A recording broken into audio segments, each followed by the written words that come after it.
എല്ലാവർക്കും നമസ്കാരം. സാരി റൈസ് പ്ലസിൻ്റെ മറ്റൊരു ഇക്കണോമിക്സ് ക്ലാസ്സിലേക്ക് സ്വാഗതം. അപ്പോൾ നമ്മൾ മുൻ ക്ലാസ്സിൽ നമ്മൾ തേർഡ് 5 ഇയർ പ്ലാൻ പഠിച്ചു. തേർഡ് 5 ഇയർ പ്ലാനും എൻ്റെ മോഡൽ ക്വസ്റ്റ്യൻസ് ഒക്കെ നമ്മൾ ഡിസ്കസ് ചെയ്തു. അപ്പോൾ ഇനി നമ്മൾ പോകുന്നത് ഫോർത്ത് 5 ഇയർ പ്ലാനിലേക്ക്, 4ാം പഞ്ചവത്സര പദ്ധതിയിലേക്കാണ്. ഫോർത്ത് 5 ഇയർ പ്ലാനിലേക്കാണ്. ഓക്കെ, നോക്കിയാലോ? ഓക്കെ, നോക്കാം. അപ്പോൾ അവിടെ നമ്മൾ കുറച്ച് ഇന്ന് ഫോർത്ത് 5 ഇയർ പ്ലാനിൽ നിന്ന് ചോദിച്ച കുറച്ച് ക്വസ്റ്റ്യൻസ് നമുക്ക് നോക്കാം. നോക്ക്, LGS 2024 LGS ചോദിച്ചതാണ് 4ാം പഞ്ചവത്സര പദ്ധതിയുടെ ലക്ഷ്യങ്ങളിൽ ഉൾപ്പെടുന്നവ ഏതെല്ലാം. ഏതാണ്ട് 4ാം പഞ്ചവത്സര പദ്ധതിയുടെ ലക്ഷ്യങ്ങളിൽ ഉൾപ്പെടുന്നവ ഏതെല്ലാമാണ്. കണ്ടോ?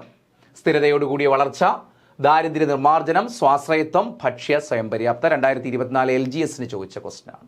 ഓക്കെ, നമ്മളത് ക്ലാസ് കഴിയുമ്പോൾ നിങ്ങൾക്ക് എൻ്റെ ആൻസർ കിട്ടും. ഓക്കെ, അടുത്ത് നോക്കി 2024 ചോദിച്ച മറ്റൊരു ക്വസ്റ്റ്യൻ, ഓഫീസ് അറ്റൻഡർ ഗ്രേഡ് 2 ചോദിച്ചൊരു ക്വസ്റ്റ്യൻ ആണ്. നോക്ക്, താഴെ തന്നിട്ടുള്ള പ്രസ്താവനകളിൽ 4ാം പഞ്ചവത്സര പദ്ധതിയെ സംബന്ധിച്ച് ശരിയായവ ഏതെല്ലാം. അപ്പോൾ 4ാം പഞ്ചവത്സരം 2024 ചോദിച്ച ക്വസ്റ്റ്യൻ ആണ്. അപ്പോൾ നമുക്ക് ശരിയായ പ്രസ്താവന ഏതെല്ലാമാണ് എന്നാണ്. 1969-74 കാലഘട്ടത്തിൽ നടപ്പിലാക്കി. മഹലനോബിസ് മാതൃക എന്ന പേരിൽ പ്രസിദ്ധമായി. ഗാഡ്ഗിൽ മോഡൽ നടപ്പിലാക്കി. ഇന്ത്യയിലെ പ്രഥമ ബാങ്ക് ദേശസാൽക്കരണം ഈ കാലഘട്ടത്തിൽ വന്നു. ഇതും ഫോർത്ത് 5 ഇയർ പ്ലാനിൽ നിന്ന് ചോദിച്ച ക്വസ്റ്റ്യൻ ആണ്. അപ്പോൾ ഇതൊക്കെയാണ് ഫോർത്ത് 5 ഇയർ പ്ലാനിൽ നിന്ന് ചോദിച്ച ക്വസ്റ്റ്യൻസ്. ഇത് മാത്രമല്ല വേറെ ക്വസ്റ്റ്യൻസ് നമ്മൾ പഠിച്ചു വരുമ്പോൾ മനസ്സിലാവും. ഓക്കെ, മോഡൽ ക്വസ്റ്റ്യൻസിൻ്റെ കൂടെയൊക്കെ ഇത് ആഡ് ചെയ്തിട്ടുണ്ട്. അപ്പോൾ നിങ്ങൾക്കൊന്ന് പരിചയപ്പെടുത്താൻ വേണ്ടി, ഇതിൽ നിന്ന് ക്വസ്റ്റ്യൻസ് വന്നിട്ടുണ്ടെന്ന് പരിചയപ്പെടുത്താൻ വേണ്ടിയാണ് ഇത് ആഡ് ചെയ്തേക്കുന്നത്. ഓക്കെ, അപ്പോൾ ഇത് നമുക്ക് ക്ലാസ്സിലേക്ക് പോകാം. ഫോർത്ത് 5 ഇയർ പ്ലാൻ ആദ്യം മനസ്സിലാക്കുക. പീരീഡ് 1969-74. അപ്പോൾ ഓരോ 5 ഇയർ പ്ലാന്റെയും പോയി പീരീഡ് കൃത്യമായിട്ട് മനസ്സിലാക്കി വെച്ചിരിക്കണം. കാരണം ഇപ്പോൾ അടുത്ത ക്വസ്റ്റ്യൻസിൽ ഇപ്പോൾ ഏത് ടെസ്റ്റ് എടുത്ത് നോക്കും നിങ്ങൾ. ഇപ്പോൾ ലാസ്റ്റ് നിങ്ങൾ എഴുതിയ ടെസ്റ്റ് എടുത്ത് നോക്കുക, അല്ലെങ്കിൽ ഏത് പ്രീവിയസ് ക്വസ്റ്റ്യൻസ് എടുത്ത് നോക്കി, ഇപ്പോൾ കഴിഞ്ഞ ക്വസ്റ്റ്യൻസ് എടുത്ത് നോക്കിയാലൊക്കെ നിങ്ങൾക്ക് മനസ്സിലാകും 5 ഇയർ പ്ലാനിൽ നിന്ന് ഇഷ്ടംപോലെ ക്വസ്റ്റ്യൻസ് ചോദിക്കുന്നുണ്ട്. പല രീതിയിൽ ആ ക്വസ്റ്റ്യൻസ് ചോദിക്കുന്നുണ്ട്. അപ്പോൾ ഇതിൻ്റെ പീരീഡ് വളരെ വളരെ ഇമ്പോർട്ടൻ്റ് ആണ്. അപ്പോൾ നോക്കുക, ഫോർത്ത് 5 ഇയർ പ്ലാൻ 69-74. അപ്പോൾ നോക്ക്, ഫസ്റ്റ് 5 ഇയർ പ്ലാൻ 51-56 ആണ്. സെക്കൻഡ് 5 ഇയർ പ്ലാൻ 56-61 ആണ്. അടുത്ത എന്താണ്? തേർഡ് 5 ഇയർ പ്ലാൻ എന്ന് പറയുന്നത് 61-66 ആണ്. എന്നാൽ ഫോർത്ത് 5 ഇയർ പ്ലാൻ വരേണ്ടത് 66-71 ആയിരുന്നു. പക്ഷേ വന്നില്ല. കാരണം എന്താണ്? നമ്മൾ കഴിഞ്ഞ ക്ലാസ്സിൽ പഠിച്ചു, പ്ലാൻ ഹോളിഡേ അല്ലേ? പ്ലാൻ ഹോളിഡേ ബ്രേക്ക് വന്നു. അപ്പോൾ അങ്ങനെ പ്ലാൻ ഹോളിഡേ കഴിഞ്ഞിട്ട് 69-74 ആണ് ഏത് വരുന്നത്? ഫോർത്ത് 5 ഇയർ പ്ലാൻ വരുന്നത്. പീരീഡ് മറക്കരുത്, ആ ഒരു ബ്രേക്ക് കഴിഞ്ഞിട്ടാണ് വരുന്നത്, അത് ഓർക്കുക. 69-74 ആണ്. 69-74 നോക്കാം. അപ്പോൾ ഈ പദ്ധതിയുടെ focus growth with stability. Focus ഉദ്ദേശിക്കുന്ന ഒബ്ജക്റ്റീവ് തന്നെയാണ് കേട്ടോ. ഒബ്ജക്റ്റീവ്, ഈ പദ്ധതിയുടെ ലക്ഷ്യം എന്ന് പറയുന്നത് എന്താണ്? Growth with stability. Growth with stability, സ്ഥിരതയോടുകൂടിയ വളർച്ച. എന്താണ്ട് ഗ്രോത്ത് വിത്ത് സ്റ്റെബിലിറ്റി മീൻസ് സ്ഥിരതയോടുകൂടിയ വളർച്ചയാണ് ഈ പദ്ധതിയുടെ പ്രധാനപ്പെട്ട ലക്ഷ്യമെന്ന് പറയുന്നത്. Growth with stability. ഇനി മറ്റൊരു ലക്ഷ്യം overall development of agriculture. Overall development of agriculture. അപ്പോൾ അത് കൺഫ്യൂഷൻ വരരുത്. ഫസ്റ്റ് 5 ഇയർ പ്ലാനിൽ എന്തായിരുന്നു? അഗ്രികൾച്ചർ സെക്ടറിന് കൂടുതൽ ഇമ്പോർട്ടൻസ് കൊടുത്തു. അഗ്രികൾച്ചർ ഡെവലപ്മെന്റ്, അഗ്രികൾച്ചർ സെക്ടറിന് ഇമ്പോർട്ടൻസ് കൊടുത്തു. ഇവിടെ എന്താണ്? Overall development of agriculture. കാർഷിക രംഗത്ത് എന്താണ്? ഓവറാൾ സമഗ്ര വികസനം. ഓവറാൾ ഡെവലപ്മെന്റ് കാർഷിക രംഗത്ത് എന്താണ്? മൊത്തത്തിലുള്ള വികസനമായിരുന്നു മറ്റൊരു ലക്ഷ്യമെന്ന് പറയുന്നത്. അപ്പോൾ ഗ്രോത്ത് വിത്ത് സ്റ്റെബിലിറ്റി, അതുപോലെ overall development of agriculture. Overall development of agriculture. Okay, fourth 5 year പ്ലാന്റെ മറ്റൊരു ഒബ്ജക്റ്റീവ് ആയിരുന്നു. ഇനി ഈ കാലഘട്ടത്തിൽ ഫോർത്ത് 5 ഇയർ പ്ലാൻ പീരീഡിൽ ഇന്ത്യൻ പ്രൈം മിനിസ്റ്റർ ഇന്ദിരാഗാന്ധിയാണ്. ഇന്ദിരാഗാന്ധി. കാരണം തേർഡ് 5 ഇയർ പ്ലാൻ അവസാനിക്കാൻ ഒരു 2-3 മാസങ്ങളുള്ളപ്പോഴേ ഇന്ദിരാഗാന്ധി എന്ത് ചെയ്തു? ലാൽ ബഹാദൂർ ശാസ്ത്രി അന്തരിച്ചു. അതിനുശേഷം ഇന്ദിരാഗാന്ധി ഇന്ത്യയുടെ പ്രൈം മിനിസ്റ്റർ ആയിട്ട് വരുന്നുണ്ട്. മനസ്സിലായില്ലേ? അപ്പോൾ ഫോർത്ത് 5 ഇയർ പ്ലാൻ പീരീഡിലും ആര് തന്നെയാണ് ഇന്ത്യൻ പ്രൈം മിനിസ്റ്റർ? ഇന്ദിരാഗാന്ധി തന്നെയാണ് അല്ലേ? ഇന്ദിരാഗാന്ധി തന്നെയാണ് ഇന്ത്യൻ പ്രൈം മിനിസ്റ്റർ എന്ന് പറയുന്നത്. Prime minister. അപ്പോൾ ഫോർത്ത് 5 ഇയർ പ്ലാൻ, അപ്പോൾ ഓരോ പദ്ധതി കാലഘട്ടത്തിലെയും പ്രൈം മിനിസ്റ്റേഴ്സിനെ അറിഞ്ഞിരിക്കണം. അങ്ങനെ ക്വസ്റ്റ്യൻസ് വന്നിട്ടുണ്ട്. ഓക്കെ, അപ്പോൾ ഫോർത്ത് 5 ഇയർ പ്ലാൻ പീരീഡിൽ ഇന്ത്യൻ പ്രൈം മിനിസ്റ്റർ ആരാണ്? ഇന്ദിരാഗാന്ധിയാണ്.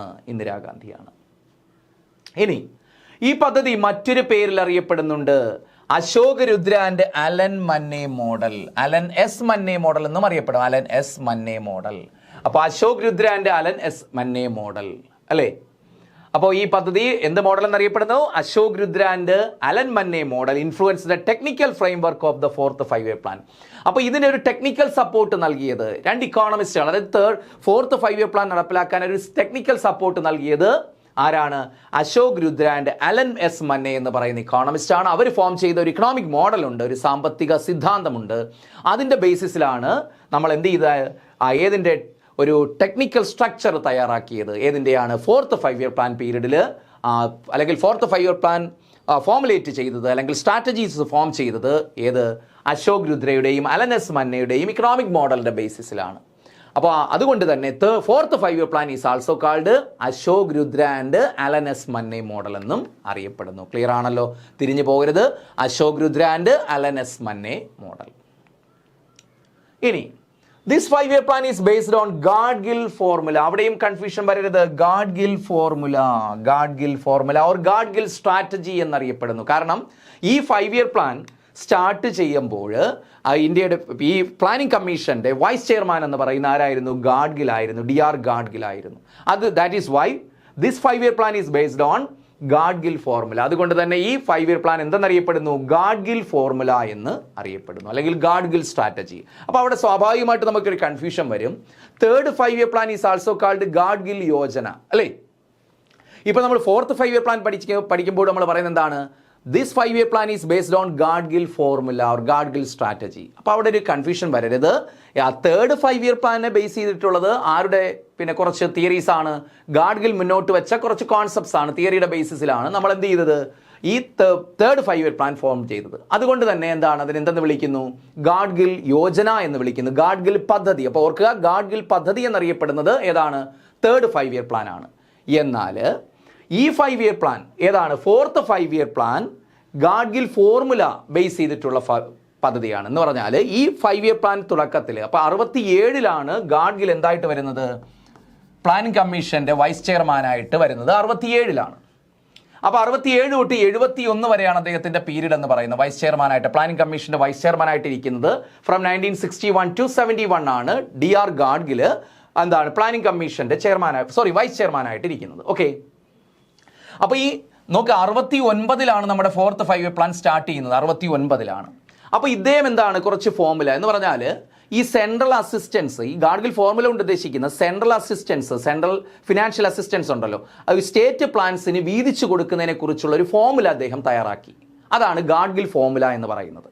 അപ്പോൾ ഗാഡ്ഗിൽ ഫോർമുല എന്ന് പറഞ്ഞാൽ ഈ സെൻട്രൽ അസിസ്റ്റൻസ് എങ്ങനെ ഈക്വൽ ആയിട്ട്, സെൻട്രൽ ഫിനാൻഷ്യൽ അസിസ്റ്റൻസ് എങ്ങനെ ഈക്വൽ ആയിട്ട് ആർക്ക് വീതിച്ച് നൽകാം? സ്റ്റേറ്റ് ഗവൺമെന്റ്സിന് കൊടുക്കാം എന്നതിനെ ചൊല്ലിയുള്ള, അല്ലെങ്കിൽ അതിനെ ബേസ് ചെയ്തിട്ടുള്ള ഒരു ഫോർമുല DR ഗാഡ്ഗിൽ, അന്നത്തെ വൈസ് ചെയർമാൻ ആയിട്ടുള്ള DR ഗാഡ്ഗിൽ ഫോം ചെയ്തു. It is called Gadgil formula. മനസ്സിലാക്കുമല്ലോ, അല്ലെങ്കിൽ ഗാഡ്ഗിൽ സ്ട്രാറ്റജി എന്നറിയപ്പെടുന്നു. അപ്പോൾ അതുകൊണ്ട് ഈ ഗാഡ്ഗിൽ ഫോർമുല ബേസ് ചെയ്തിട്ട് ആണ് ഏത് ഓപ്പറേറ്റ് ചെയ്യുന്നത്? ഫോർത്ത് 5 ഇയർ പ്ലാൻ ഓപ്പറേറ്റ് ചെയ്യുന്നത്. അതുകൊണ്ടാണ് ഇതിനെ ഗാഡ്ഗിൽ ഫോർമുല എന്ന് വിളിക്കുന്നത്, ഗാഡ്ഗിൽ ഫോർമുല എന്ന്. അപ്പോൾ ഗാഡ്ഗിൽ യോജന മാറിപ്പോരുത്. ഗാഡ്ഗിൽ യോജന എന്നറിയപ്പെടുന്ന തേർഡ് 5 ഇയർ പ്ലാനും ഗാഡ്ഗിൽ ഫോർമുലയെ ബേസ് ചെയ്തിട്ടുള്ള 5 ഇയർ പ്ലാൻ എന്ന് ചോദിച്ചാൽ അത് ഏതാണ്? ഫോർത്ത് 5 ഇയർ പ്ലാനുമാണ്. അങ്ങനെ മനസ്സിലാക്കുക. അപ്പോൾ ഗാഡ്ഗിൽ, ഒന്നുകൂടെ പറയുന്നു, ഗാഡ്ഗിൽ യോജന എന്നറിയപ്പെടുന്ന 5 ഇയർ പ്ലാൻ തേർഡ് 5 ഇയർ പ്ലാനും ഗാഡ്ഗിൽ ഫോർമുലയെ ബേസ് ചെയ്തിട്ടുള്ള 5 ഇയർ പ്ലാൻ ഏതാണെന്ന് ചോദിച്ചാൽ ഏതാണ്? ഫോർത്ത് 5 ഇയർ പ്ലാനുമാണ്. അപ്പോൾ ഇത് രണ്ട് 5 ഇയർ പ്ലാനിലും ആരുടെ പേര് കടന്നു വരുന്നുണ്ട്? ഗാഡ്ഗിലിൻ്റെ പേര് കടന്നു വരുന്നുണ്ട്. ക്ലിയർ ആണല്ലോ? പക്ഷേ തേർഡ് 5 ഇയർ പ്ലാൻ പീരീഡിൽ ആര് വൈസ് ചെയർമാൻ ആയിട്ടില്ല? ഗാഡ്ഗിൽ വൈസ് ചെയർമാൻ ആയിട്ടില്ല. വൈസ് ചെയർമാൻ ആകുന്നതിന് മുമ്പാണ് അദ്ദേഹത്തിന്റെ കോൺസെപ്റ്റുകൾ അഡോപ്റ്റ് ചെയ്ത് തേർഡ് 5 ഇയർ പ്ലാനിൽ. എന്നാൽ ഫോർത്ത് 5 ഇയർ പ്ലാൻ പീരീഡ് ആയപ്പോഴേക്കും അതിന്റെ തുടക്കത്തിൽ ആരായിരുന്നു വൈസ് ചെയർമാൻ? ഗാഡ്ഗിലായിരുന്നു പ്ലാനിംഗ് കമ്മീഷന്റെ വൈസ് ചെയർമാൻ. ആ ഒരു വ്യത്യാസം മനസ്സിലാക്കുമല്ലോ? ക്ലിയർ ആണല്ലോ? ഓക്കെ, അടുത്ത് നോക്കാം. അപ്പോൾ ഈ പ്ലാൻസിന്റെ, ഈ ഫോർത്ത് 5 ഇയർ പ്ലാന്റെ അച്ചീവ്മെന്റ്സ് നോക്കി അതിന്റെ എന്തൊക്കെ നേട്ടങ്ങളാണ് ഈ കാലഘട്ടത്തിൽ ഉണ്ടായത്? First one, nationalisation of 14 commercial banks, അല്ലേ? ഈ കാലഘട്ടത്തിലാണ് 14 ബാങ്കുകളെ നമ്മൾ എന്ത് ചെയ്തത്? ദേശസാൽക്കരിച്ചത്. ദാറ്റ് മീൻസ് ആര് ടേക്ക് ഓവർ ചെയ്തു? ഗവൺമെന്റ്. പ്രൈവറ്റ് സെക്ടറുള്ള ബാങ്കിനെ ആര് ടേക്ക് ഓവർ ചെയ്തു? ഗവൺമെന്റ് ടേക്ക് ഓവർ ചെയ്തു. നാഷണലൈസേഷൻ ഓഫ് 14 കൊമേഴ്സ്യൽ ബാങ്ക്സ് എന്നാണ്? ഇൻ 1969, 1969 അല്ലേ? 69 ജൂലൈ 19 പറയുന്നുണ്ട്. അപ്പോൾ ഈ കാലഘട്ടത്തിലെ പ്രധാനപ്പെട്ട അച്ചീവ്മെന്റ് എന്ന് ചോദിച്ചാൽ നാഷണലൈസേഷൻ ഓഫ് 14 കൊമേഴ്സ്യൽ ബാങ്ക്സ്, 14 ബാങ്കുകളെ ദേശസാൽക്കരിച്ചു. 14 ബാങ്കുകളെ ദേശസാൽക്കരിച്ചു എന്ന് 1969 എന്ന് വെച്ചാൽ during the period of the fourth 5 year plan. Fourth 5 year plan പീരീഡിൽ 14 ബാങ്കുകളെ ദേശസാൽക്കരിച്ചു എന്ന് വെച്ചാൽ ദേശസാൽക്കരണം എന്താണ്ട്? പ്രൈവറ്റ് സെക്ടറുള്ള ബാങ്കുകളെ ആര് ഏറ്റെടുത്തു? ഗവൺമെന്റ് ഏറ്റെടുത്തു. അന്നത്തെ പ്രൈം മിനിസ്റ്റർ ആരാണെന്ന് ഓർക്കുമല്ലോ? ആരാണ്? ഇന്ദിരാഗാന്ധിയാണ്. ഇനി ഈ 5 ഇയർ പ്ലാന്റെ ടാർഗറ്റ് ഗ്രോത്ത് റേറ്റ് 5.6% ആണ്. 5.6. തേർഡ് 5 ഇയർ പ്ലാൻ പീരീഡിൽ ഓർമ്മയുണ്ടോ? 5.6 ആണ് ടാർഗറ്റ് ചെയ്തത്. ഈ പ്ലാൻ പീരീഡിൽ ടാർഗറ്റ് ചെയ്ത ഗ്രോത്ത് റേറ്റ് 5.7% ആണ്. കാരണം ഈ യുദ്ധമൊക്കെ കഴിഞ്ഞ് വരുന്നൊരു കാലഘട്ടം. അതുകൊണ്ട് എന്താണ് കൂടുതൽ നമുക്ക് കാര്യം തേർഡ് 5 ഇയർ പ്ലാൻ വലിയൊരു ഫെയിലിയർ ആയിരുന്നു. അതുകൊണ്ട് തന്നെ കൂടുതലായിട്ട് എന്താണ് ഹൈ ഗ്രോത്ത് റേറ്റ് നമുക്ക് ടാർഗറ്റ് ചെയ്യാൻ പറ്റില്ല. അതുകൊണ്ട് 5.7 ആണ് നമ്മൾ ടാർഗറ്റ് ചെയ്ത 4th 5 ഇയർ പ്ലാൻ പീരീഡിലെ ആനുവൽ ഗ്രോത്ത് റേറ്റ് എന്ന് പറയുന്നത്. എന്നാൽ ആക്ച്വൽ ഗ്രോത്ത് റേറ്റ് 3.3% മാത്രമാണ്. 3.3% എന്ന് വെച്ചാൽ ഇതിനേക്കാൾ ഭേദമാണ്. 3rd 5 ഇയർ പ്ലാൻ പീരീഡിനേക്കാൾ ഭേദമാണ് ആക്ച്വൽ ഗ്രോത്ത് റേറ്റ്. 3.3%. 3.3% ആയിരുന്നു ആക്ച്വൽ ഗ്രോത്ത് റേറ്റ്, യഥാർത്ഥ വളർച്ചാ നിരക്ക് എന്ന് പറയുന്നത്. യഥാർത്ഥ വളർച്ചാ നിരക്ക് എത്രയാണ്? 3.3%. പക്ഷേ നമുക്ക് ടാർഗറ്റ് ചെയ്ത ഗ്രോത്ത് റേറ്റ് അച്ചീവ് ചെയ്തോ? ഇല്ല. അപ്പോൾ ഈ 5 ഇയർ പ്ലാനും എന്തായിരുന്നു? ഒരു പരാജയമായിരുന്നു. ഈ 5 ഇയർ പ്ലാനും എന്താണ്? ഒരു പരാജയമായിരുന്നു. 4th 5 ഇയർ പ്ലാനും ഒരു ഫെയില്യൂർ ആയിരുന്നു. നോക്ക്, ഈ 5 ഇയർ പ്ലാനുമായി ബന്ധപ്പെട്ട് വന്നിരുന്ന 4th 5 ഇയർ പ്ലാനുമായി ബന്ധപ്പെട്ട് വരുന്ന പ്രധാനപ്പെട്ട ഒരു പോയിന്റ് ആണ് 1971 ഇൻഡോ പാക് വാർ, ഇന്ത്യ പാകിസ്ഥാൻ യുദ്ധം. എന്നാണ്ട് 1971 cost for the failure of the 4th 5 year plan. കാരണം നമ്മൾ ടാർഗറ്റ് ചെയ്ത ഗ്രോത്ത് റേറ്റ് അച്ചീവ് ചെയ്യാൻ പറ്റാത്തതിന് കാരണം എന്ന് പറയുന്നത് 1971 ഇൻഡോ പാക് വാർ, അതായത് സെക്കൻഡ് അല്ലെ, നമ്മൾ നേരത്തെ പറഞ്ഞു ഒരു പാക് വാർ പറഞ്ഞു 1965 3rd 5 year plan. 3rd 5 year plan പരാജയപ്പെടാൻ ഒരു കാരണം എന്താണ്? ഇൻഡോ പാക് വാർ ഇൻ 1965 ആണ്. നമ്മൾ കഴിഞ്ഞ ക്ലാസ്സിൽ പഠിച്ചതാണ്. അതുപോലെ എന്താണ് 4th 5 ഇയർ പ്ലാൻ പരാജയപ്പെടാനുള്ള ഒരു പ്രധാനപ്പെട്ട കാരണം എന്ന് പറയുന്നതും ഇന്ത്യ പാക് വാറാണ്. അതെന്താണ്? Occurred in 1971. എന്നാണ്ട് 1971 അപ്പോൾ ടാർഗറ്റ് ചെയ്ത ഗ്രോത്ത് റേറ്റ് അച്ചീവ് ചെയ്യാൻ 4th 5 ഇയർ പ്ലാന് സാധിച്ചില്ല. അതിന് കാരണം എന്താണ്? ഇൻഡോ പാക് വാറാണ് 1971.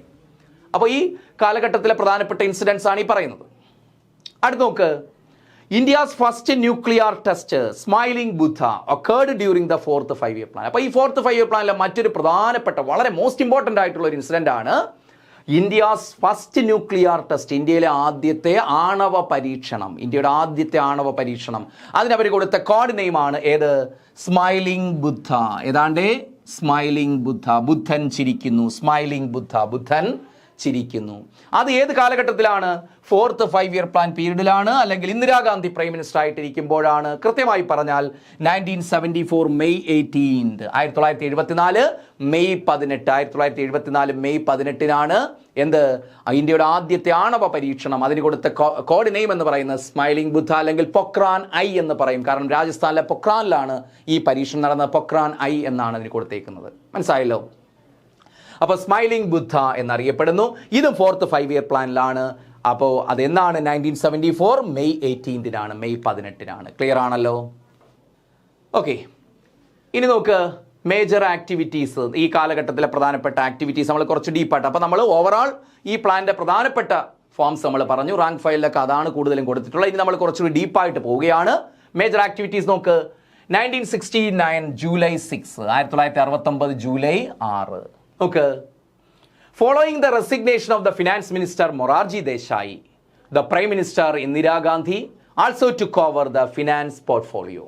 അപ്പോൾ നോക്കേ, അപ്പോൾ ഈ 1969 കാലഘട്ടത്തിൽ കൺഫ്യൂഷൻ വരരുത്. 1969 കാലഘട്ടത്തിൽ പ്രൈം മിനിസ്റ്റർ ഇന്ദിരാഗാന്ധി തന്നെയാണ്. അപ്പോൾ ആ ഇന്ദിരാഗാന്ധിയുടെ മന്ത്രിസഭയിൽ മിനിസ്ട്രിയിൽ ഫിനാൻസ് മിനിസ്റ്റർ ആയിട്ടുള്ളത് ആരാണ്? മൊറാർജി ദേശായി ആണ്. കാരണം ഏറ്റവും കൂടുതൽ ബഡ്ജറ്റ് അവതരിപ്പിച്ചിട്ടുള്ളത്, 10 തവണ ബഡ്ജറ്റ് അവതരിപ്പിച്ച റെക്കോർഡ് ഇപ്പോഴും ആർക്കാണ്? മൊറാർജി ദേശായിക്കാണ്. അപ്പോൾ ആ മൊറാർജി ദേശായി ആയിരുന്നു ഇന്ദിരാഗാന്ധി മന്ത്രിസഭയിലെ ഫിനാൻസ് മിനിസ്റ്റർ എന്ന് പറയുന്നത്. എന്നാൽ following the resignation of the finance minister Morarji Desai, അപ്പോൾ അങ്ങനെ ആ മന്ത്രിസഭയിലെ ഇന്ദിരാഗാന്ധി മന്ത്രിസഭയിലെ മൊറാർജി ദേശായി എന്ത് ചെയ്തു? റിസൈൻ ചെയ്തു 69 ജൂലൈ 6. അതുകൊണ്ട് എന്ത് ചെയ്തു? പ്രൈം മിനിസ്റ്റർ ആയിട്ടുള്ള ഇന്ദിരാഗാന്ധി തന്നെ എന്ത് ചെയ്തു? Also took over the finance portfolio. ഈ ഫിനാൻസ് മിനിസ്ട്രിയുടെ, ഫിനാൻസ് പോർട്ട്ഫോളിയോ ഉദ്ദേശിക്കുന്ന ഫിനാൻസ് അല്ലെ, ധനകാര്യ മന്ത്രാലയത്തിന്റെ ചുമതല കൂടി, അല്ലെങ്കിൽ ധനകാര്യമന്ത്രിയുടെ അധിക ചുമതല കൂടി ആരേറ്റെടുത്തു? ഇന്ദിരാഗാന്ധി ഏറ്റെടുത്തു. അതാണ് 1969 ജൂലൈ 6, അതായത് during the 4th 5 year plan period. മനസ്സിലാക്കുമല്ലോ? അപ്പോൾ 69 ജൂലൈ 6 പിന്നെ ഇന്ദിരാഗാന്ധി മന്ത്രിസഭയിലെ ഫിനാൻസ് മിനിസ്റ്റർ ആയിരുന്ന മൊറാർജി ദേശായി അദ്ദേഹം എന്ത് ചെയ്തു? റിസൈൻ ചെയ്തു. അങ്ങനെ റെസിഗ്നേഷന് ശേഷം പുതിയ ആൾക്കല്ല അധികാരം കൈമാറിയത്, പ്രൈം മിനിസ്റ്റർ ആയിട്ടുള്ള ഇന്ദിരാഗാന്ധി തന്നെ എന്ത് ചെയ്തു? ആ സ്ഥാനം കൈവശം വെച്ചു. അങ്ങനെ അവരെന്താണ്? ഒരേ സമയത്ത് പ്രൈം മിനിസ്റ്ററും അന്ന് ഫിനാൻസ് മിനിസ്റ്ററുമായിട്ട് ആര് പ്രവർത്തിച്ചു? ഇന്ദിരാഗാന്ധി പ്രവർത്തിച്ചു. ഓക്കെ ആണല്ലോ? ഇനി 1969 ജൂലൈ 19, 1969 ജൂലൈ 19. നോക്ക്, banks were nationalised for the first time in India. ഇന്ത്യയിൽ ആദ്യമായിട്ട് എന്ത് ചെയ്തു? ബാങ്കുകൾ ദേശസാൽക്കരിച്ചു എന്ന് പറഞ്ഞാൽ 4th 5-year പ്ലാൻ പീരീഡിൽ എത്ര ബാങ്കുകൾ നമ്മൾ പറഞ്ഞു? 14 ബാങ്കുകൾ ദേശസാൽക്കരിച്ചു, ഗവൺമെന്റ് ഏറ്റെടുത്തു. അപ്പൊ പ്രൈം മിനിസ്റ്ററും ഇന്ദിരാഗാന്ധി ആ സമയത്ത്, ഫിനാൻസ് മിനിസ്റ്റർമാർ തന്നെയാണ് ഇന്ദിരാഗാന്ധി തന്നെയാണ്. അപ്പോൾ banks were nationalised for the first time in India. ഇന്ത്യയിൽ ആദ്യമായിട്ട് ബാങ്കുകൾ ദേശസാൽക്കരിച്ചു, 14 ബാങ്കുകൾ ദേശസാൽക്കരിച്ചു. അത് 4th 5-year പ്ലാൻ പീരീഡിലാണ്. അന്ന് പ്രൈം മിനിസ്റ്റർ ഇന്ദിരാഗാന്ധിയാണ്. അതുപോലെ തന്നെ എന്താണ്? ഫിനാൻസ് മിനിസ്റ്റർമാർ തന്നെയാണ് ഇന്ദിരാഗാന്ധിയാണ്. കാരണം നമ്മൾ നേരത്തെ പറഞ്ഞു, മുകളിലത്തെ പോയിന്റിൽ പറഞ്ഞു. ക്ലിയർ ആണല്ലോ?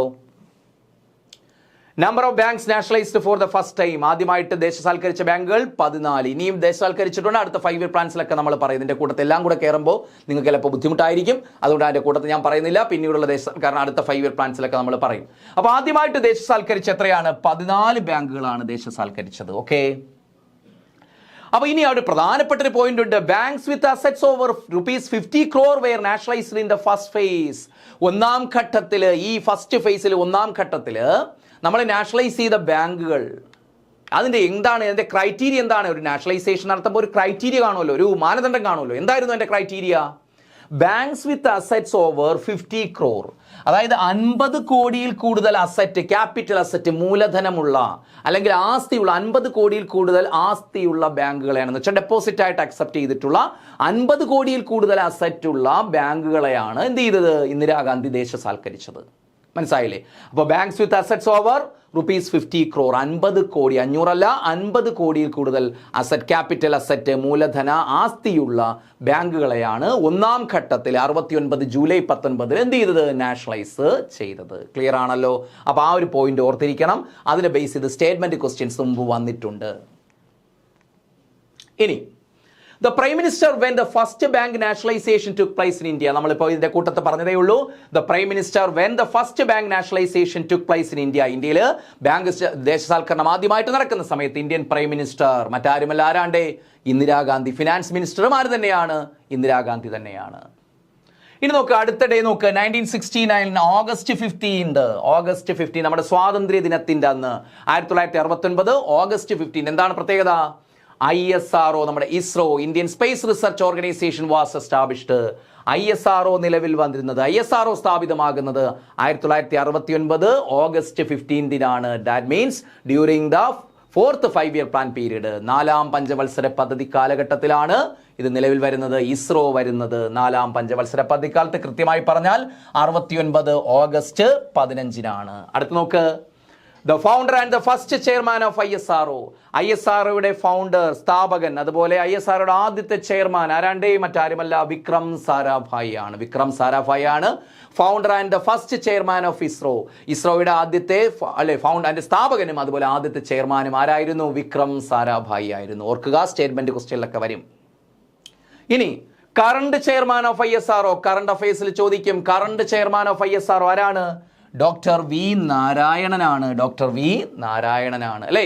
Current chairman of ISRO doctor V നാരായണനാണ്. അദ്ദേഹം തമിഴ്നാട് സ്വദേശിയാണ്, കന്യാകുമാരി ജില്ലക്കാരനാണ് ഡോക്ടർ വി നാരായണൻ എന്ന് പറയുന്നത്. Current chairman ISRO doctor V Narayanan. ഇനി ഹെഡ് ക്വാർട്ടേഴ്സ് ഓഫ് ISROയുടെ ഹെഡ് ക്വാർട്ടേഴ്സ് എല്ലാവർക്കും അറിയാമായിരിക്കും, അന്തരീക്ഷ് ഭവനാണ്, ബംഗളൂരു അല്ലേ? ബാംഗ്ലൂരിലെ അന്തരീക്ഷ് ഭവനാണ് ISROയുടെ ഹെഡ് ക്വാർട്ടേഴ്സ് എന്ന് പറയുന്ന ISROയുടെ ഹെഡ് ക്വാർട്ടേഴ്സ്. ഓക്കെ ആണല്ലോ? അപ്പോൾ ഇത്രയും മനസ്സിലാവുമല്ലോ. ഇതാണ് ബാങ്ക് നാഷണലൈസേഷനുമായി ബന്ധപ്പെട്ട് അതുപോലെ ISROയുടെ ഫോർമേഷനുമായി ബന്ധപ്പെട്ട് 4th 5-year പ്ലാൻ പീരീഡിൽ നമുക്ക് ഡിസ്കസ് ചെയ്യാനുള്ളത്. ഇനി നമ്മൾ അടുത്ത വർഷത്തേക്ക് പോകുന്ന 70ലേക്ക് പോവുകയാണ്. അപ്പോൾ 69 സ്റ്റാർട്ട് ചെയ്തു, അടുത്ത 70ലേക്ക് പോകുന്നു. On February 28, 1970, 1970 February 28 Indira Gandhi presented the budget. Indira Gandhi എന്താ അവതരിപ്പിക്കുകയാണ്? ബഡ്ജറ്റ് അവതരിപ്പിക്കുകയാണ്. കാരണം എന്താ? അവർ ഫിനാൻസ് മിനിസ്റ്റർ കൂടിയാണ്, ഓർക്കണം. ബഡ്ജറ്റ് അവതരിപ്പിക്കുന്നു അല്ലേ? First women to present the budget in India. First women to present the budget in India. ഇന്ത്യയിൽ ആദ്യമായിട്ട് ബഡ്ജറ്റ് അവതരിപ്പിച്ച വനിത എന്ന ഖ്യാതി ആര് നേടിയെടുക്കുന്നു? ഇന്ദിരാഗാന്ധി നേടിയെടുക്കുന്നു. First women to present the budget in India. ഇന്ത്യയിൽ ബഡ്ജറ്റ് അവതരിപ്പിച്ച ആദ്യത്തെ വനിത ആരാണ്? ഇന്ദിരാഗാന്ധിയാണത്. എന്നാണ്? 1970 ഫെബ്രുവരി 28. ഇപ്പോഴാണ് ഫെബ്രുവരി 1 ആക്കിയത് ബഡ്ജറ്റ് അവതരണം. നേരത്തെ ഫെബ്രുവരിയിൽ അവസാനത്തെ പ്രവൃത്തി ദിനമാണ് എടുത്തിരുന്നത്. മനസ്സിലായില്ലേ? അപ്പോൾ ഫെബ്രുവരി 28 അവതരിപ്പിച്ചത്. ആദ്യത്തെ വനിത എന്ന് പറയുന്നത് ആരാണ്? ഇന്ദിരാഗാന്ധി. അവർക്ക് ശേഷം, ഇന്ദിരാഗാന്ധിക്ക് ശേഷമുള്ള വനിതയാണ് നമ്മുടെ ആര്?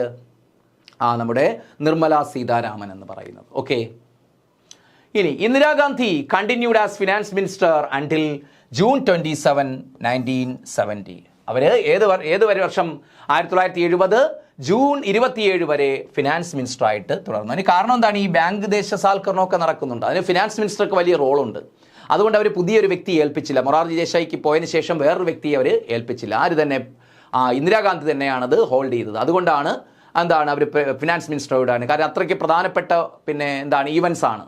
അതുകൊണ്ടാണ് അവർ അധിക ചുമതല, ഫിനാൻസ് മിനിസ്ട്രിയുടെ അധിക ചുമതല കൂടി വഹിച്ചത്. അപ്പോൾ അങ്ങനെ ഇന്ദിരാഗാന്ധി ഫിനാൻസ് മിനിസ്റ്റർ ആയിട്ട് ഏത് ദിവസം വരെ? 1970 ജൂൺ 27 വരെ ഫിനാൻസ് മിനിസ്റ്റർ ആയിട്ട് തുടർന്നു. Individuals who presented the budget while being the prime minister. നല്ലൊരു പോയിന്റ് ആണ്, ചോദിക്കും. Individuals who presented the budget while being the prime minister എന്ന് വെച്ചാൽ എന്താണ്ടേ? പ്രധാനമന്ത്രിയായിരുന്നു കൊണ്ട് ബഡ്ജറ്റ് അവതരിപ്പിച്ച വ്യക്തികൾ ആരെല്ലാം? ചോദിക്കും. പ്രധാനമന്ത്രി സ്ഥാനത്തിരുന്നു കൊണ്ട് ബഡ്ജറ്റ് അവതരിപ്പിച്ച ഇപ്പോൾ ഒരാളെ നമുക്ക് പിടികിട്ടി. ആരാണ്? ഇന്ദിരാഗാന്ധി. മറ്റാരൊക്കെയാണ്? ജവഹർലാൽ നെഹ്റു 1958, 2 ഇന്ദിരാഗാന്ധി 1970, 3 രാജീവ് ഗാന്ധി 1987. ഈ 3 വ്യക്തികളാണ്. അപ്പോൾ പ്രധാനമന്ത്രിയായിരുന്നു കൊണ്ട് ഇന്ത്യയുടെ ബഡ്ജറ്റ് അവതരിപ്പിച്ച വ്യക്തിത്വങ്ങൾ ആരൊക്കെയാണെന്ന് ചോദിച്ചാൽ ആരൊക്കെയാണ്?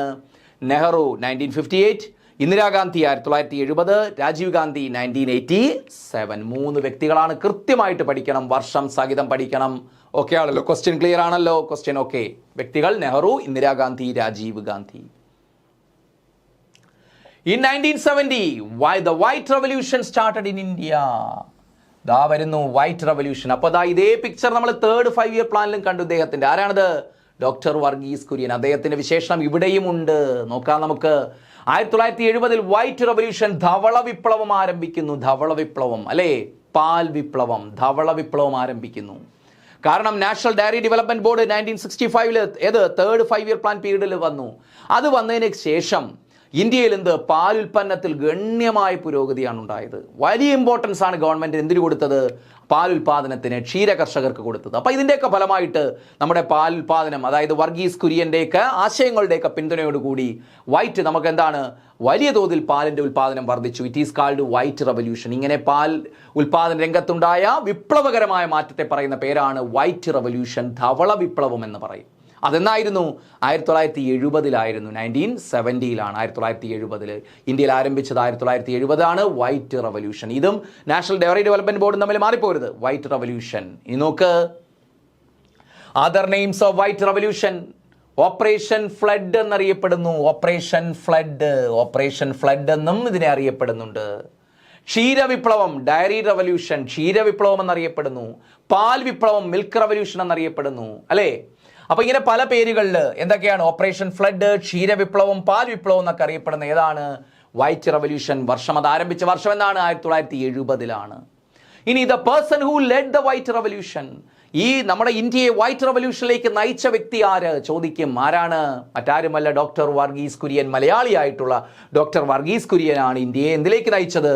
വൈറ്റ് റവല്യൂഷനിലേക്ക്, ധവള വിപ്ലവത്തിലേക്ക് നയിച്ചത് ഡോക്ടർ വർഗീസ് കുര്യനാണ്. മറക്കരുത്, ഇന്ത്യയെ ധവള വിപ്ലവത്തിലേക്ക്, മിൽക്ക് റവല്യൂഷനിലേക്ക്, ക്ഷീര വിപ്ലവത്തിലേക്ക്, ഓപ്പറേഷൻ ഫ്ലഡിലേക്ക് നയിച്ചത് ആരെന്ന് ചോദിച്ചാൽ ആരാണ്? ഡോക്ടർ വർഗീസ് കുര്യനാണ്. ഡോക്ടർ വർഗീസ് കുര്യനാണ്. അതുകൊണ്ട് നമുക്ക് അദ്ദേഹത്തെ എന്തെന്ന് വിളിക്കാം? ഫാദർ ഓഫ് വൈറ്റ് റവല്യൂഷൻ എന്ന് വിളിക്കാം. Father of white revolution. അപ്പോൾ ഫാദർ ഓഫ് വൈറ്റ് റവല്യൂഷൻ എന്നറിയപ്പെടുന്നത് മറ്റാരുമല്ല, ആരാണ്? ഡോക്ടർ വർഗീസ് കുര്യനാണ്. Father of white revolution. Father of white revolution, ധവള വിപ്ലവത്തിന്റെ പിതാവ് എന്നറിയപ്പെടുന്നത് ആരാണ്? ഡോക്ടർ വർഗീസ് കുര്യൻ. മാറിപ്പോരുത്. ഫാദർ ഓഫ് ഗ്രീൻ റവല്യൂഷൻ ആരാണെന്ന് പറഞ്ഞേ? ആരാണ്ടേ? Father of green revolution doctor MS സ്വാമിനാഥനാണ്. അതും മാറിപ്പോരുത്. Father of white revolution doctor Varghese കുര്യനും, ഫാദർ ഓഫ് ഗ്രീൻ റവല്യൂഷൻ ആരാണ്? ഡോക്ടർ MS സ്വാമിനാഥനുമാണ്. ഇനി അടുത്ത 71 വരികയാണ്. 71 വരുന്നു, നോക്കാം. 71 ഇന്ത്യ പാകിസ്ഥാൻ വാർ. ഫോർത്ത് 5-year പ്ലാൻ പരാജയപ്പെടാനുള്ള ഒരു കാരണം ഇതാണ്. India Pak war in 1971. 1971 India Pakistan യുദ്ധം. From December 3, 1971, the second state of emergency was in effect in India under the Article 350. അപ്പോൾ നേരത്തെ എന്താണ് ഇന്ത്യ ചൈന വാർ 1962 ആണ് ആദ്യത്തെ സ്റ്റേറ്റ് എമർജൻസി നമ്മൾ പഠിച്ചത് അല്ലേ? ഡോക്ടർ എസ് രാധാകൃഷ്ണനാണ് എന്ത് ചെയ്തത്, അത് ഡിക്ലെയർ ചെയ്തതെന്ന് നമ്മൾ പറഞ്ഞു. പ്രസിഡന്റ് ആയിട്ടുള്ള ഡോക്ടർ എസ് രാധാകൃഷ്ണൻ. ഇതാ ഇന്ത്യ പാകിസ്ഥാൻ യുദ്ധം 1971 ഉണ്ടാകുന്നു. ഇന്ത്യയിൽ എന്താണ് ഇന്ന് യുദ്ധം കണ്ടിന്യൂസ് ആയിട്ടുള്ള വാറാണ്. 62 65 അല്ലേ, ഇപ്പോൾ 71. അപ്പോൾ നമ്മുടെ ആഭ്യന്തര സമ്പത്ത് വ്യവസ്ഥയൊക്കെ തകർന്നു. അപ്പോൾ അതിന്റെ ഫലമായിട്ട് ഒരു അടിയന്തരാവസ്ഥ പ്രഖ്യാപിക്കുകയാണ്. ഡിസംബർ 3, 1971 ഇതാ രണ്ടാമത്തെ സെക്കൻഡ് സ്റ്റേറ്റ് ഓഫ് എമർജൻസീസ്, രണ്ടാമതേ നാഷണൽ എമർജൻസി, രണ്ടാമത് ദേശീയ എമർജൻസി പ്രഖ്യാപിക്കുന്നു. ഏത് ആർട്ടിക്കിൾ പ്രകാരം? ആർട്ടിക്കിൾ 350. നാഷണൽ എമർജൻസിയുടെ ആർട്ടിക്കിൾ 352 ആണ്. ഓക്കെ, നമ്മൾ കഴിഞ്ഞ ക്ലാസ്സിൽ പഠിച്ചതാണ്. അപ്പോൾ രണ്ടാമത് എമർജൻസി, രണ്ടാമത് അടിയന്തരാവസ്ഥ പ്രഖ്യാപിക്കുന്നു, രണ്ടാമത് ദേശീയ അടിയന്തരാവസ്ഥ പ്രഖ്യാപിക്കുന്നു ഡിസംബർ 3, 1971. നോക്കുക, the president who declared the second emergency, രണ്ടാമത് national emergency, second national emergency, രണ്ടാമത് നാഷണൽ എമർജൻസി. അടുത്ത നാഷണൽ എമർജൻസി ഡിക്ലെയർ ചെയ്യുമ്പോൾ ഇന്ത്യയുടെ പ്രസിഡന്റ് ആരാണ്? മറ്റാരുമല്ല, വി ഗിരിയാണ്. ആരാണ്ട്? V Giri. First national emergency പ്രഖ്യാപിച്ചത് ആരാണ്? ഡിക്ലെയർ ചെയ്ത ആരാണ്? ഡോക്ടർ എസ് രാധാകൃഷ്ണൻ ആയിരുന്നെങ്കിൽ രണ്ടാമത് ആരാണ്? വി ഗിരിയാണ്. ഗിരിയാണ്. അടുത്ത 1972 72 വരികയാണ്. ഫോർത്ത് 5 ഇയർ പ്ലാനിലെ 1972 വരികയാണ്. എന്താണ്? ജൂലൈ 2, 1972 നമുക്ക് യുദ്ധം അവസാനിപ്പിക്കണം. അപ്പോൾ യുദ്ധം അവസാനിപ്പിക്കുന്ന എന്താണ്? ഒരു കരാറിലൂടെയല്ലേ, എഗ്രിമെന്റിലൂടെയാണ്. നമ്മൾ പിന്നെ 1965 ഇന്ത്യ പാക് വാർ അവസാനിച്ച താഷ്കന്റ് എഗ്രിമെന്റിലൂടെയാണ് 66. അതുപോലെ ഇതാ 71 ഇന്ത്യ പാക് യുദ്ധം അവസാനിപ്പിക്കുന്നത് മറ്റൊരു എഗ്രിമെന്റിലൂടെയാണ്. ഏതാണത്? ഷിംല എഗ്രിമെന്റ്, സിംല കരാർ എന്നും പറയും. Shimla agreement was signed. അപ്പോൾ ജൂലൈ 2 വർഷവും ദിവസവും പഠിക്കണം. ജൂലൈ 2, 1972 ഷിംല എഗ്രിമെന്റ് സൈൻ ചെയ്യുന്നു. ഷിംല എഗ്രിമെന്റ് സൈൻ ചെയ്യുകയാണ്. ഏത് അവസാനിപ്പിക്കുന്നത്? 1971 ഇന്ത്യ പാക് യുദ്ധം അവസാനിപ്പിക്കുന്നത് ഷിംല എഗ്രിമെന്റിലൂടെയാണ്. Shimla agreement was signed between Indira Gandhi and Zulfikar Ali Bhutto. അപ്പൊ ഇത് സൈൻ ചെയ്യുന്ന ആരൊക്കെയാണ്? ഇന്ദിരാഗാന്ധി, ഇന്ത്യൻ പ്രൈം മിനിസ്റ്റർ ആയിട്ടുള്ള ഇന്ദിരാഗാന്ധിയും പാകിസ്ഥാൻ പ്രസിഡന്റ് ആയിട്ടുള്ള സുൽഫിക്കർ അലി ഭൂട്ടോയുമാണ് ഇതിൽ ഒപ്പുവെക്കുന്നത്. താഷ്കന്റ് കരാറിൽ ഒപ്പുവെച്ചത് ആരൊക്കെയാണ്? ഇന്ത്യൻ പ്രൈം മിനിസ്റ്റർ ആയിട്ടുള്ള ലാൽ ബഹദൂർ ശാസ്ത്രിയും പാകിസ്ഥാൻ പ്രസിഡന്റ് ആയിരുന്ന അയൂബ് ഖാനുമായിരുന്നെങ്കിൽ ഷിംല കരാറിൽ ഒപ്പുവെക്കുന്നത് ഇന്ദിരാഗാന്ധിയും സുൽഫിക്കർ അലി ഭൂട്ടോയുമാണ്. ഇന്ത്യക്കായിട്ട് ഇന്ദിരാഗാന്ധി, പാകിസ്ഥാനായിട്ട് പ്രസിഡന്റ് സ്ഥാനത്ത് നിന്നും ആര്? സുൽഫിക്കർ അലി ഭൂട്ടോ. എന്നാണ് ഒപ്പുവെച്ചത്? 1972 ജൂലൈ 2. ക്ലിയർ ആണല്ലോ? അടുത്ത നോക്കി, ഈ ഷിംല എഗ്രിമെന്റുമായി ബന്ധപ്പെട്ട് അല്ലെങ്കിൽ അതും പഠിക്കുന്ന സമയത്ത് നമുക്ക് കൺഫ്യൂഷൻ ഉണ്ടാക്കുന്ന മറ്റൊരു കോൺസെപ്റ്റ് ഉണ്ട്, ഷിംല കോൺഫറൻസ്. അപ്പോൾ ആ കൺഫ്യൂഷൻ വരാതിരിക്കാനാണ് അത് ഇവിടെ ഉൾപ്പെടുത്തിയത്, അല്ലാതെ 5 ഇയർ പ്ലാനുമായി ബന്ധമുള്ളത് കൊണ്ട് അല്ല. ഓർക്കുക, ഷിംല കോൺഫറൻസ്, കൺഫ്യൂഷൻ വരാതിരിക്കാൻ. ഷിംല കോൺഫറൻസ് എന്താണ്? ഷിംല സമ്മേളനം നോക്കാം. ആ ഷിംല കോൺഫറൻസ് നടന്നത് ജൂൺ 25, 1945 തൊട്ട് ജൂലൈ 14, 1945 വരെയാണ്. അപ്പോൾ 1945 ജൂൺ 25 മുതൽ 1945 ജൂലൈ 14 വരെയാണ് ഷിംല കോൺഫറൻസ് നടന്നത്, ഷിംല സമ്മേളനം. അത് ഷിംല, നമ്മൾ നേരത്തെ പഠിച്ച ഷിംല അഗ്രിമെന്റുമായിട്ട് ഇന്ത്യ പാക് വാറുമായിട്ട് ബന്ധമില്ല കേട്ടോ. ഇത് ഏതിനു മുമ്പാണ്? സ്വാതന്ത്ര്യത്തിന് മുൻപാണ്. Shimla conference was convened by Lord Wavell and INC leaders. ഇതിൽ ഒത്തുചേരി സമ്മേളനത്തിൽ ഇത് കൂടിയത് ആരൊക്കെയാണ്? ഇത് യഥാർത്ഥത്തിൽ വിളിച്ചു ചേർത്തത് അന്നത്തെ ഗവർണർ ജനറൽ ആയിരുന്ന ലോർഡ് വേവലാണ്, വേവൽ പ്രഭുവാണ് ഇത് വിളിച്ചു ചേർത്തത് കേട്ടോ. ലോർഡ് വേവൽ പ്രഭുവാണ്. അത് ആരൊക്കെ ഇതിൽ പങ്കെടുത്തു? ലോർഡ് വേവൽ, അതുപോലെ INC ലീഡേഴ്സ്, അന്നത്തെ ഇന്ത്യൻ നാഷണൽ കോൺഗ്രസ് ഉണ്ടല്ലോ, ഇന്ത്യൻ നാഷണൽ കോൺഗ്രസ്, നമ്മുടെ സ്വാതന്ത്ര്യ സമര പ്രസ്ഥാനമായ ഇന്ത്യൻ നാഷണൽ കോൺഗ്രസിന്റെ ലീഡേഴ്സും ലോർഡ് വേവലും കൂടി പങ്കെടുത്ത ഒരു സമ്മേളനമായിരുന്നു, കോൺഫറൻസ് ആയിരുന്നു ഷിംല കോൺഫറൻസ് 45. ഓക്കെ ആണല്ലോ? അതിൻ്റെ പർപ്പസ് മറ്റൊന്നുമല്ല, ഇന്ത്യക്ക് സ്വാതന്ത്ര്യ അധികാര കൈമാറ്റം, കാരണം 47 അധികാര കൈമാറ്റത്തെക്കുറിച്ചൊക്കെ ചർച്ച ചെയ്യാനും ഒരു ഇടക്കാല ഗവൺമെന്റ് ഫോം ചെയ്യുന്നതിനെക്കുറിച്ചൊക്കെ ചർച്ച ചെയ്യാനും മറ്റുമൊക്കെയാണ് ഷിംല കോൺഫറൻസ് ചേർന്നത്. ക്ലിയർ ആണല്ലോ? അത് ആരുടെ ലീഡർഷിപ്പിലാണ് ചേർന്നത്? ലോർഡ് വേവലിന്റെ. മാത്രമല്ല ആരൊക്കെ പങ്കെടുത്തു? INC ലീഡേഴ്സും അല്ലേ, അതുപോലെ മുസ്ലിം ലീഗിന്റെ ലീഡേഴ്സൊക്കെ അതിനകത്ത് പങ്കെടുത്തു. അടുത്തത് 1972 ഇനി നമ്മൾ തിരിച്ചു വരികയാണ്. അപ്പോൾ ഈ ഷിംല കോൺഫറൻസ് ഒന്ന് നോട്ട് ചെയ്തോണേ. കാര്യം ഷിംല എഗ്രിമെന്റും ഇതും തമ്മിൽ ബന്ധമില്ല എന്ന് ഓർക്കുക, കാരണം ഇത് രണ്ടും ഒരേ ടേംസ് ആണ്, അതുകൊണ്ടാണ്. ഇനി 1972 general insurance act came in to effect. ഇനി നമ്മൾ തിരിച്ച് 4th 5 ഇയർ പ്ലാനിലേക്ക് വരുമ്പോൾ 72 general insurance act came in to effect. Life insurance അല്ല കേട്ടോ, ജനറൽ ഇൻഷുറൻസ് എന്ന് വെച്ചാൽ വാഹനങ്ങളുടേത്, വീടിൻ്റേത്, അങ്ങനെയുള്ള ഇൻഷുറൻസ്, ജനറൽ ഇൻഷുറൻസ്. അതിനകത്ത് ഈ ഡെത്ത് ഒന്നും ഉൾപ്പെടത്തില്ല. അപ്പോൾ ജനറൽ ഇൻഷുറൻസ് ആക്ട് 1972 നിലവിൽ വരുന്നു. ഓക്കെ, പ്രാബല്യത്തിൽ വരുന്നു. November 22, 1972 general insurance corporation was established. അങ്ങനെ നവംബർ 22, 1972 ജനറൽ ഇൻഷുറൻസ് കോർപ്പറേഷൻ നിലവിൽ വരുന്നു. General insurance corporation was established. General insurance corporation സ്ഥാപിതമാകും. അപ്പോൾ 1972 general insurance act came in to effect. General insurance act പാസ്സാക്കുന്ന 1972 4th 5 year പ്ലാൻ പീരീഡിൽ. അതേ വർഷം November 22 general insurance corporation എന്ന സ്ഥാപനം നിലവിൽ വരുന്നു. ഓർക്കുക, ജനറൽ ഇൻഷുറൻസ് കോർപ്പറേഷൻ 1972 നവംബർ 22. ഇതൊക്കെ 4th 5 year പ്ലാൻ പീരീഡിലാണ്. ഇനി ജനറൽ ഇൻഷുറൻസ് കോർപ്പറേഷന്റെ ഹെഡ്ക്വാർട്ടേഴ്സ് എവിടെയാണ്? മുംബൈയിലാണ്. ജനറൽ ഇൻഷുറൻസ് കോർപ്പറേഷന്റെ ഹെഡ്ക്വാർട്ടേഴ്സ് എവിടെയാണ്? മുംബൈയാണ്. ഇനി അതേ 72 മറ്റൊരു പ്രധാനപ്പെട്ട പ്രത്യേകതയുണ്ട്. The Wildlife Protection Act. The Wildlife Protection Act came into effect in 1972. വന്യജീവി സംരക്ഷണ നിയമം, വന്യജീവി സംരക്ഷണ നിയമം എന്നാണ് 1972 wild life protection act 1972 wild life protection act വരുന്നു. വന്യജീവി സംരക്ഷണ നിയമം പാസ്സാക്കുന്നു. അതും 4th 5 year പ്ലാനുമായി ബന്ധപ്പെട്ടതാണ്, ഓർക്കുക.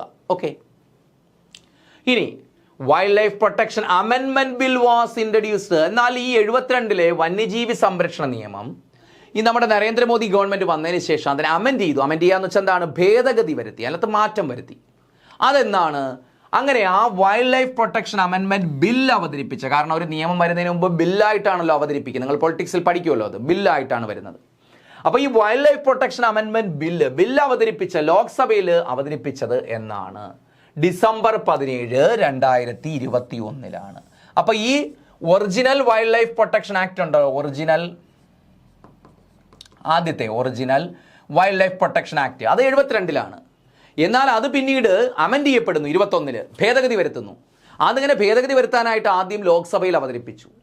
അതെന്താണ് അവതരിപ്പിച്ചത്? ആ ബില്ല് അവതരിപ്പിച്ചത് ഡിസംബർ 17, 2021. കാരണം ഇപ്പോൾ ഇങ്ങനെയാണ് ക്വസ്റ്റ്യൻ വരുന്നത്. മുമ്പാണെങ്കിൽ പാസ്സായ വർഷം ദിവസം അതേ ചോദിക്കൂ. പക്ഷേ ഇപ്പം അങ്ങനെയല്ല. ബില്ല് അവതരിപ്പിച്ച ദിവസം, ലോക്സഭ പാസ്സാക്കിയ, രാജ്യസഭ പാസ്സാക്കിയത്, രാഷ്ട്രപതി ഒപ്പുവെച്ചത്, ഇങ്ങനെയൊക്കെയാണ് ക്വസ്റ്റ്യൻ വരുന്നത്. അതുകൊണ്ട് കൃത്യമായിട്ട് ഓരോന്നും പഠിച്ചേ പറ്റൂ, നമ്മൾ മെനക്കെട്ടേ പറ്റൂ. ഓക്കെ, അപ്പോൾ വൈൽഡ് ലൈഫ് പ്രൊട്ടക്ഷൻ അമെൻമെന്റ് ബില്ല്, അത് അമെൻമെന്റ് ബില്ല്, വൈൽഡ് ലൈഫ് പ്രൊട്ടക്ഷൻ അമെൻമെന്റ് ബില്ല് അത് ലോക്സഭയിൽ അവതരിപ്പിച്ച 2021 December 17. This is known as the wildlife protection അമെൻമെന്റ് ആക്ട്. വൈൽഡ് ലൈഫ് പ്രൊട്ടക്ഷൻ അമെൻമെന്റ് ആക്ട്. അങ്ങനെ ആ ബില്ല് അവതരിപ്പിച്ച ആ നിയമത്തിന് പറയുന്ന പേരെന്താണ്ട്? പുതിയ നിയമത്തിന് പറയുന്ന പേരെന്താണ്? വൈൽഡ് ലൈഫ് പ്രൊട്ടക്ഷൻ അമെൻമെന്റ് ആക്ട്. വന്യജീവി സംരക്ഷണ ഭേദഗതി നിയമം. വന്യജീവി സംരക്ഷണ ഭേദഗതി നിയമം, പുതിയ നിയമമല്ലേ? ഭേദഗതി നിയമം 2022 പാസ്സാക്കുന്നത്. ബില്ല് അവതരിപ്പിച്ചത് ഡിസംബർ 17, 2021. പാസ്സാക്കപ്പെടുന്നത് 2022. ഇനി ഇതാ നോക്ക്, പാസ്ഡ് ബൈ ലോക്സഭ പാസ്സാക്കിയെന്നതാണ് ഓഗസ്റ്റ് 2, 2022. അപ്പോൾ ഈ വൈൽഡ് ലൈഫ് പ്രൊട്ടക്ഷൻ അമെൻമെന്റ് ആക്ട്, വന്യജീവി സംരക്ഷണ ഭേദഗതി നിയമം ലോക്സഭയിൽ ബില്ല് അവതരിപ്പിച്ചത് ഡിസംബർ 17, 2021. എന്നാൽ അത് ലോക്സഭ പാസ്സാക്കിയത് ഓഗസ്റ്റ് 2, 2022. കാരണം ഇതിന് ഒരുപാട് പ്രൊസീജിയർ ഉണ്ട്, ചർച്ചയും കാര്യങ്ങളൊക്കെ കഴിഞ്ഞിട്ടേ ഉള്ളൂ. അതാണ് ഇത്രയും കാലതാമസം എടുക്കുന്നത്. ഇനി രാജ്യസഭ പാസ്സാക്കിയെന്നാണ് ഡിസംബർ 8, 2022. ഡിസംബർ 8, 2022 മറ്റൊരു സഭയല്ലേ രാജ്യസഭ പാസ്സാക്കിയത്? 2022 ഡിസംബർ 8. ഓക്കെ, അപ്പോൾ ഇതാണ് എന്തെന്ന് പറയുന്നത് വൈൽഡ് ലൈഫ് പ്രൊട്ടക്ഷൻ. അപ്പോൾ 72 മറ്റ് ഇൻസിഡൻസ് എന്ന് പറയുന്നത് wild life protection act, original wild life protection act 72. അപ്പോൾ അതുമായി ബന്ധപ്പെട്ട് അമെൻമെന്റ് ബില്ല് വരുന്നു ലോക്സഭയിൽ. ആ അമെൻമെന്റ് ബിൽ പാസ്സാകുന്നു. അങ്ങനെ വൈൽഡ് ലൈഫ് പ്രൊട്ടക്ഷൻ ആക്ട് എന്നറിയപ്പെടുന്നു.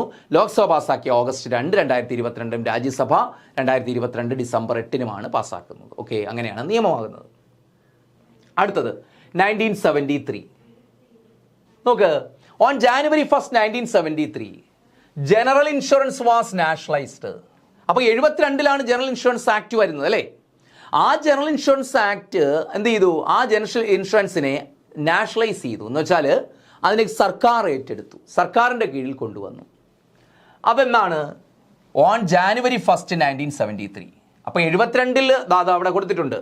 1972 ജനറൽ ഇൻഷുറൻസ് ആക്ട് വരുന്നത്. ആ ആക്ടിനെ എന്ത് ചെയ്തു? ദേശസാൽക്കരിച്ചു, സർക്കാർ ഏറ്റെടുക്കുകയാണത്.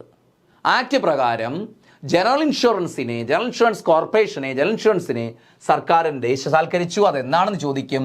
ജാനുവരി 1, 1973 1973 ജനുവരി 1 ജനറൽ ഇൻഷുറൻസിനെ എന്ത് ചെയ്തു? ദേശസാൽക്കരിച്ചു. As per the 1972 act 1972 act പ്രകാരം. ഓക്കെ, ഇത് ദേശസാൽക്കരിച്ചപ്പോൾ പ്രധാനമന്ത്രി മറ്റാരുമല്ല, ഇന്ദിരാഗാന്ധി തന്നെയാണ്. ഇന്ദിരാഗാന്ധി 4th 5-year പ്ലാനിലുടനീളം അവർ തന്നെയാണ് prime minister. The prime minister when life insurance was nationalised. അപ്പോൾ ജനറൽ ഇൻഷുറൻസിനെ ദേശസാൽക്കരിച്ച സമയത്ത്, അപ്പോൾ ദേശസാൽക്കരണം, നമ്മൾ ബാങ്ക് ദേശസാൽക്കരണ സമയത്തും ആരാണ്? ഇന്ദിരാഗാന്ധിയാണ്. ജനറൽ ഇൻഷുറൻസിനെ ദേശസാൽക്കരിച്ച സമയത്തും ആര് തന്നെയാണ്? ഇന്ദിരാഗാന്ധി. എന്നാൽ ഇവിടെ ശ്രദ്ധിച്ചേ, the prime minister when life insurance, നമ്മൾ ഇവിടെ പറഞ്ഞത് ജനറൽ ഇൻഷുറൻസ് ആണ് മുകളിൽ പറഞ്ഞത്. ഇപ്പൊ പറയുന്നു ലൈഫ് ഇൻഷുറൻസിനെ ദേശസാൽക്കരിച്ച സമയത്ത് പ്രൈം മിനിസ്റ്റർ അത് ഇന്ദിരാഗാന്ധിയാണോ? അല്ല, ജവഹർലാൽ നെഹ്റു ആണ്. കൺഫ്യൂഷൻ വരരുത്. ഇങ്ങനെയുള്ള ഫാക്റ്റാണ് നമ്മൾ തിരിച്ച് പഠിക്കേണ്ടത്. മിക്കപ്പോഴും തിരിഞ്ഞു പോകും. അപ്പോൾ അവിടെ നമുക്ക് ആൻസർ കിട്ടണം. അപ്പോൾ എന്താണ്? The prime minister when life insurance was nationalised. Life insurance, അപ്പം നേരത്തെ നമ്മൾ ജനറൽ ഇൻഷുറൻസ് ആണ് പറഞ്ഞത്. അത് നാഷണലൈസ് ചെയ്തപ്പോൾ ഇന്ദിരാഗാന്ധിയാണ് പ്രൈം മിനിസ്റ്റർ 73. എന്നാൽ ലൈഫ് ഇൻഷുറൻസ് നാഷണലൈസ് ചെയ്ത 56 ലൈഫ് ഇൻഷുറൻസ്. നേരത്തെ ആയിരുന്നു അത്. അന്ന് പ്രൈം മിനിസ്റ്റർ ആരാണ്? ജവഹർലാൽ നെഹ്റു ആണ്. അപ്പോൾ ഒന്ന് ജനറൽ ഇൻഷുറൻസ് ആണ്, ഒന്ന് ഏതാണ്? Life insurance. ക്ലിയർ ആവുമല്ലോ. ഇനി 73 മറ്റൊരു ഇൻസിഡന്റ്, പ്രോജക്റ്റ് ടൈഗർ, കടുവകളുടെ സംരക്ഷണത്തിനായിട്ട് പ്രോജക്റ്റ് ടൈഗർ എന്ന പദ്ധതി വരുന്നു 1973. That means during the period of the 4th 5-year plan അല്ലേ? 1973 project tiger. A scheme announced in 1973-74 financial year. ഇനി നോക്ക്, ഈ 4th 5-year പ്ലാൻ പീരീഡിൽ തന്നെ അനൗൺസ് ചെയ്ത മറ്റൊരു പദ്ധതി ഏത് ഫിനാൻഷ്യൽ ഇയറിൽ? 73-74. അപ്പോഴും ഏത് തന്നെയാണ്? 4th 5-year പ്ലാൻ തന്നെയാണ്. അപ്പം അങ്ങനെ അനൗൺസ് ചെയ്തൊരു പദ്ധതിയാണ് DPAP. ഓർക്കുക, DPAP, drought prone area programme. Drought prone area programme 73-74 financial ഇയറിലാണ്. മനസ്സിലാക്കുക, DPAP എന്ന programme, drought prone area programme എന്ന് വെച്ചാൽ വരൾച്ച ബാധിത പ്രദേശങ്ങളുണ്ട് അല്ലേ? അപ്പോൾ അവിടെയൊക്കെ ജലമെത്തിക്കുന്നതിനുള്ള പദ്ധതിയാണ് ഡ്രോട്ട് പ്രോൺ ഏരിയ എന്ന് വെച്ചാൽ അവിടെയൊക്കെ കൃഷിക്ക് യോഗ്യമാക്കുന്നതിനുള്ള പദ്ധതിയാണ് DPAP. അത് 4th 5-year പ്ലാൻ പീരീഡിൽ അനൗൺസ് ചെയ്തൊരു പദ്ധതിയാണ്. അത് 73-74 ഫിനാൻഷ്യൽ ഇയറിലാണ് നടപ്പിലാക്കിയത്. ഓക്കെ, അനൗൺസ് ചെയ്തത്.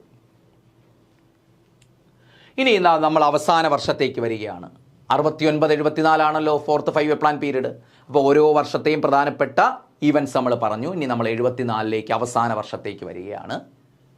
India's first nuclear test. നമ്മൾ തുടക്കത്തിൽ പറഞ്ഞില്ലേ, ഇന്ത്യയുടെ ആദ്യത്തെ ആണവ പരീക്ഷണം മെയ് 18, 1974. അതും പറഞ്ഞു, മെയ് 18, 1974. എവിടെ വെച്ചായിരുന്നു? പൊഖ്രാൻ ഇൻ രാജസ്ഥാനിലെ പൊഖ്രാൻ മരുഭൂമിയിൽ വെച്ചിട്ടായിരുന്നു. Project director of India's first nuclear test. ഇന്ത്യയുടെ ആദ്യ ന്യൂക്ലിയർ ടെസ്റ്റിലെ പ്രോജക്ട് ഡയറക്ടർ ആരായിരുന്നു? ആരായിരുന്നേ? രാജാ രാമണ്ണ. പ്രീവിയസ് ക്വസ്റ്റ്യൻ ആണ്. The project director of India's first nuclear test was Raja Ramanna. ഇനി the prime minister when India's first nuclear test was conducted. ഇന്ത്യയുടെ ആദ്യ ആണവ പരീക്ഷണം conduct ചെയ്ത സമയത്ത് ഇന്ത്യയുടെ പ്രധാനമന്ത്രി ആരായിരുന്നേ? വേറെ ആരുമല്ല, ഇന്ദിരാഗാന്ധി തന്നെയാണ്. 4th 5-year പ്ലാനിൽ ആ പീരീഡിൽ മൊത്തം ഇവർ തന്നെയായിരുന്നു. The code name of the nuclear test, first nuclear test നമ്മൾ നേരത്തെ പറഞ്ഞു. എന്താണ്? സ്മൈലിംഗ് ബുദ്ധ അല്ലേ? സ്മൈലിംഗ് ബുദ്ധ. അത് 4th 5-year പ്ലാൻ പീരീഡ് ഒരു കോഡ് നെയിം കൊടുത്തിരുന്നു, സ്മൈലിംഗ് ബുദ്ധ എന്ന് പറഞ്ഞു. കാരണം അതുവരെ ആരും ഇതിനെക്കുറിച്ച് അവയർനെസ് ഇല്ല. ഇത് പരീക്ഷണം കഴിഞ്ഞതിന് ശേഷം മാത്രമാണ് നമ്മുടെ അയൽ രാജ്യങ്ങളും മറ്റു രാജ്യങ്ങളെല്ലാം അറിയുന്നത്. കാരണം അത്രയ്ക്ക് സീക്രട്ടായിട്ട് ചെയ്യേണ്ട കാര്യമാണ്. അതുകൊണ്ട് ഒരു കോഡ് നെയിം കൊടുത്തിരുന്നു, സ്മൈലിംഗ് ബുദ്ധ അല്ലെങ്കിൽ പൊഖ്രാനായി എന്നൊക്കെ വിളിക്കും. ഓക്കെ, അപ്പോൾ ഇത്രയുമാണ് ഈ 4th 5-year പ്ലാനിൽ നിന്ന് നമുക്ക് പറയേണ്ട പ്രധാനപ്പെട്ട പോയിന്റ്സ് എന്ന് പറയുന്നത്. അപ്പോൾ 4th 5-year പ്ലാൻ, എനിക്കൊന്ന് 3rd 5-year പ്ലാനുമായിട്ട് കമ്പയർ ചെയ്യുമ്പോൾ അത്രത്തോളം പോയിന്റ്സ് 4th 5-year പ്ലാനിലില്ല. അപ്പോൾ എങ്കിലും ഇമ്പോർട്ടൻ്റ് ആണ്, ക്വസ്റ്റ്യൻസ് വന്നിട്ടുണ്ട്. അപ്പോൾ ക്ലാസ് നന്നായിട്ട് കാണുക, ഡൗട്ട്സ് ഉള്ളത് അറിയിക്കുക, നമുക്ക് ക്ലിയർ ചെയ്യാം. ഓക്കെ, അപ്പോൾ നമുക്ക് നെക്സ്റ്റ് ക്ലാസ്സിൽ കാണാം. Okay, thank you.